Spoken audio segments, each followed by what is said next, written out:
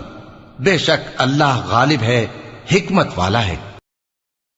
کہہ دو کہ اگر سمندر میرے پروردگار کی باتوں کے لکھنے کے لیے روشنائی ہو تو قبل اس کے کہ میرے پروردگار کی باتیں تمام ہوں سمندر ختم ہو جائے، اگرچہ ہم ویسا ہی اور اس کی مدد کو لائیں.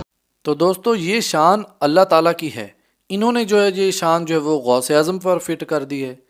تو یہاں پہ سب کچھ جائز ہے، سب کچھ ہو سکتا ہے. یہاں بریلی ووڈ میں کوئی لا نہیں دیکھا جاتا، کوئی قاعدہ قانون نہیں ہے، کوئی جو ہے وہ یہاں پہ کوئی طریقہ کار نہیں ہے. یہاں پہ بابے جو ہے وہ کھڑی کیل پہ چلا کاٹ رہے ہوتے ہیں. یہاں پہ انہوں نے اپنے بابوں کو جو ہے وہ چاند پہ بھی پہنچا دیا ہے. انہوں نے اپنے بابوں کو چاند کو جو ہے وہ اپنے پاؤں میں بھی گرا دیا ہے. انہوں نے سب کچھ کر دیا. یہ ان کا قصور نہیں ہے، یہ کیونکہ یہ بریلی ووڈ ہے، یہ بریلی ووڈ میں کام کر رہے ہیں. ان کو جو ہے وہ کام کرنے کے لیے حلوہ ملنا چاہیے، ان کو کام کرنے کے لیے عزت ملنی چاہیے، ان کو مال ملنا چاہیے.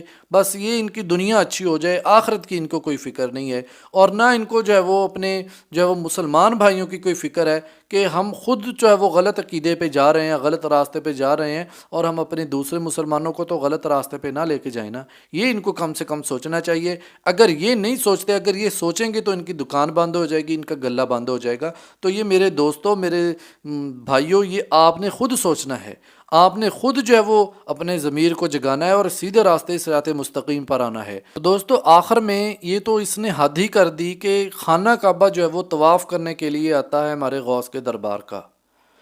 صلح حدیبیہ کے موقع پر جب حضور صلی اللہ علیہ وسلم مکہ المکرمہ کے باہر جو ہے وہ تشریف فرما تھے، کفار سے جو ہے وہ صلح ہوئی. اس میں ایک شرط یہ بھی تھی کہ آپ جو ہے وہ آئندہ سال واپس، یہ اس سال جو ہے وہ جب یعنی کہ آئے ہوئے ہیں واپس چلے جائیں، آئندہ سال جو ہے وہ عمرے کے لیے تشریف لائیں. تو اس وقت جو ہے وہ خانہ کعبہ جو ہے وہ چل کے حضور صلی اللہ علیہ وسلم کے پاس نہیں گیا تھا. حضرت عمر رضی اللہ تعالیٰ عنہ کے اسلام لانے سے پہلے حضور صلی اللہ علیہ وسلم اور صحابہ کرام چھپ کر جو ہے وہ نماز پڑھا کرتے تھے، خانہ کعبہ میں نہیں جاتے تھے. اس وقت جو ہے وہ خانہ کعبہ جو ہے وہ چل کے جو ہے وہ حضور صلی اللہ علیہ وسلم کے سامنے نہیں پہنچ جاتا تھا. تو یہ جو ہے وہ خانہ کعبہ کو جو ہے وہ اپنے غوث کے دربار میں پہنچا رہے ہیں. یہ مشرک نہیں ہے تو اور کیا ہیں؟ یہ یار کتنا گریں گے اور کتنی جو ہے وہ لوگوں کو جھوٹی کہانیاں سنائیں گے نعوذ باللہ. تو یہ جو ہے وہ کیسے کیسے مشرکانہ عقیدے لوگوں کو بیان کر رہے ہیں، لوگوں کے جو ہے وہ گمراہ کر رہے ہیں، ان کا غلط عقیدہ بنا رہے ہیں. دوستو یہ سارے رانگ نمبر ہیں، ان کے پیچھے نہ لگیں، ان کے پیچھے لگ کے اپنا عقیدہ خراب نہ کریں، ان کے پیچھے لگ کے اپنا ایمان کو خراب نہ کریں. دوستو صراط مستقیم ایک ایسا راستہ ہے جو سیدھا آپ کو جنت میں لے کے جائے گی. اگر اتنا ہی آسان ہوتا، غوث کا مرید ہوں جی، غوث کا دھوبی ہوں جی، غوث کا جو ہے وہ چاہنے والا ہوں.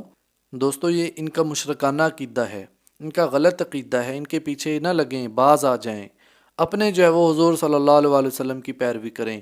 اسی میں دونوں جہانوں کی کامیابی ہے. اللہ تعالیٰ کی باتوں کو مانیں، اسی میں جو ہے وہ آپ کی کامیابی ہے. صراط مستقیم کون سا راستہ ہے صراط مستقیم کا؟ یہ غوث کا راستہ صراط مستقیم کا راستہ ہے؟ نہیں. صراط مستقیم کا راستہ قرآن مجید ہے، حدیث مبارکہ ہے. حضور صلی اللہ علیہ وسلم کی جو ہے وہ زندگی گزارنے کا وہ طریقہ ہے صراط مستقیم. یہ راستہ ہے صراط مستقیم. تو آپ جب وہ صراط مستقیم پر چلیں، غوث کے راستے پر نہ چلیں، ان مولویوں کے پیچھے نہ چلیں، ان حلوہ خوروں کے پیچھے نہ چلیں.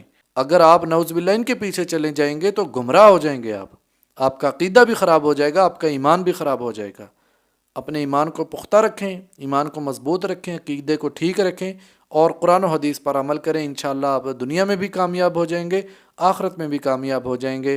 وآخر الدعوانا الحمدللہ رب العالمین.